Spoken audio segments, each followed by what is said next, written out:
ठीक है, तो चलिए बच्चों अभी हम पहले सिलेबस डिस्कस करते हैं जो भी आया है।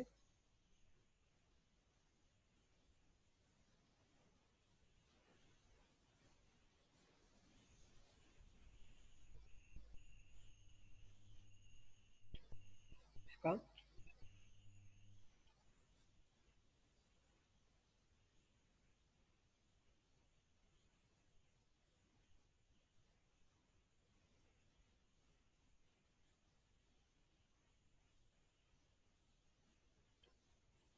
एक मिनट।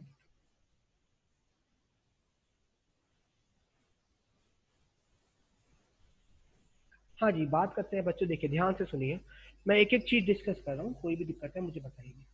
देखिए सबसे पहले बात करते हैं केमिस्ट्री के बारे में। ठीक है, केमिस्ट्री के बारे में जो चैप्टर केमिकल रिएक्शन था उसमें से कुछ भी नहीं हटा है, कुछ भी।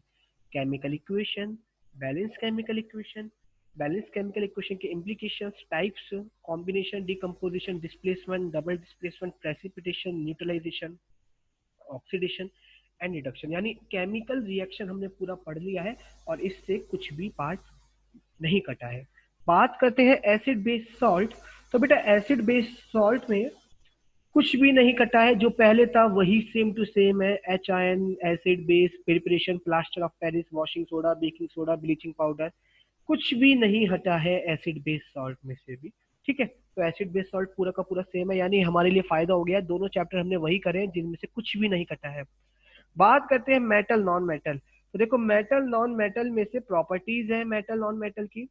ये वो पार्ट है बेटा जो आ रहा है सिलेबस में, ये डिडक्शन वाला पार्ट नहीं है, ये रिडक्शन वाला पार्ट नहीं है, कभी सोच रहे हो कि डिडक्ट हो चुका है। मेटल नॉन मेटल में प्रॉपर्टीज है मेटल नॉन मेटल की, रिएक्टिविटी सीरीज है, formation and properties of ionic compound. ठीक है, इसमें से भी कुछ चीजें हटी हैं, जब हम पढ़ेंगे आपको बताएंगे। सबसे ज्यादा जो भैया नुकसान हुआ है वो इस चैप्टर को हुआ है जिसका नाम है कार्बन एडिड्स कंपाउंड। बेटा 80% चैप्टर उड़ गया, ये 80% चैप्टर उड़ गया। और बेटा कहीं ना इसको पढ़ाना बहुत जरूरी है आपको 11th के लिए। इसमें जितना भी ऑर्गेनिक वाला पार्ट है ना वो सारा हटा दिया। ठीक है, इसमें आपका O H group, functional group, carboxylic acid, alcohol, hydrogenation सब हट गया बेटा, सब। ये समझ लो जो चैप्टर 10 दिन का था वो 2 दिन का रह गया बस अब। तो ये सबसे बड़ा नुकसान इसी के साथ हुआ है, कार्बन के साथ। और ये इतना इंपॉर्टेंट चैप्टर है कि इसको हम छोड़ नहीं सकते, तो मैं मौका देख के आगे इसे पूरा कराऊंगा, पहले जब ये सारा पार्ट कर लेंगे। ठीक है, क्योंकि 11th में जिन बच्चों को केमिस्ट्री लेनी है वही पढ़ना बस, बाकी चाहे आप लेफ्ट भी कर सकते हो और कोई इस चैप्टर को जिनको नहीं पढ़ना है। ठीक है, इस चैप्टर को वो आगे अपना प्रिपरेशन करेंगे। दूसरा आता है पीरियोडिक क्लासिफिकेशन ऑफ एलिमेंट। इसमें आपका need for classification, Dobereiner's, Newland, Mendeleev, modern, इसमें से कुछ भी नहीं कटा है, तो इसमें से सारा पार्ट है, यानी सबसे मेन पार्ट इसमें से और इसमें से कटा है। ठीक है, चलिए अब आगे चलते हैं, बात करते हैं बायो। भैया बायो का भी कल्याण हो चुका है। कंट्रोल कोऑर्डिनेशन पूरा का पूरा चैप्टर उड़ गया है।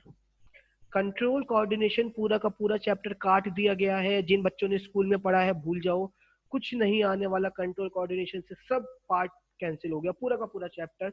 और उसी तरीके से अवर एनवायरमेंट एक चैप्टर था वो भी कैंसिल हो गया है। नेचुरल रिसोर्स वो भी कैंसिल हो चुका है, नेचुरल रिसोर्स वो भी मैनेजमेंट वाला कैंसिल हो चुका है।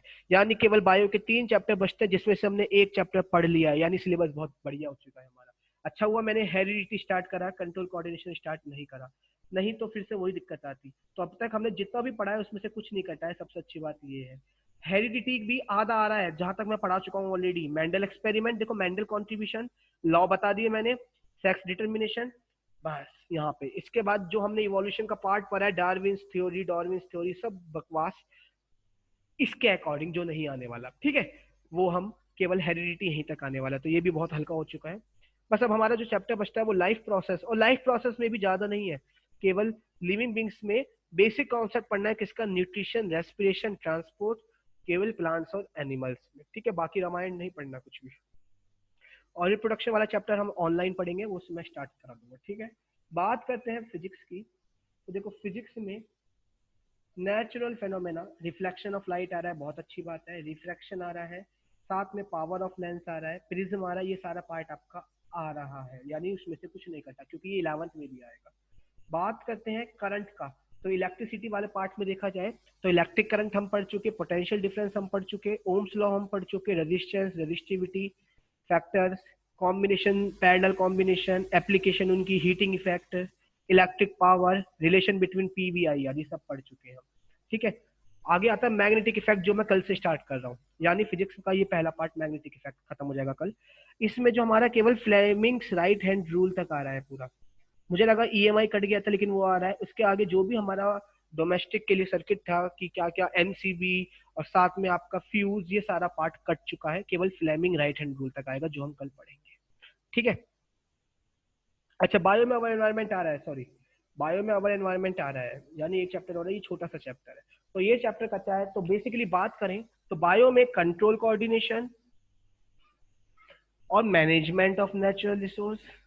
वहीं बात करें फिजिक्स में ह्यूमन आई कट चुका है, ध्यान से देखो, ह्यूमन आई आपका कट चुका है, ह्यूमन आई आपका नहीं है, देखिए ध्यान से देखिए, ह्यूमन आई आपका नहीं है। एक चैप्टर है ह्यूमन आई, वो हमारा पूरा का पूरा कट चुका है फिजिक्स में। ठीक है, और केमिस्ट्री की बात करें तो केमिस्ट्री में देखा जाए तो कार्बन वाला पार्ट कट चुका है, तो चैप्टर बहुत रिड्यूस हो चुका है। मगर बेटा कुछ चीजें ऐसी हैं जिनको पढ़ना बहुत जरूरी है, तो वो मैं जरूर पढ़ाऊंगा। ठीक है, अभी हम आज आपका एक छोटा सा टेस्ट ले लेते हैं, उसके बाद टेस्ट मतलब बहुत जल्दी टेस्ट ले लेते हैं, और उसके बाद आपका हम कल से मतलब बेसिकली नया चैप्टर स्टार्ट हो रहा है, तैयार रहिएगा, जिसका नाम है मैग्नेटिक इफेक्ट ऑफ करंट।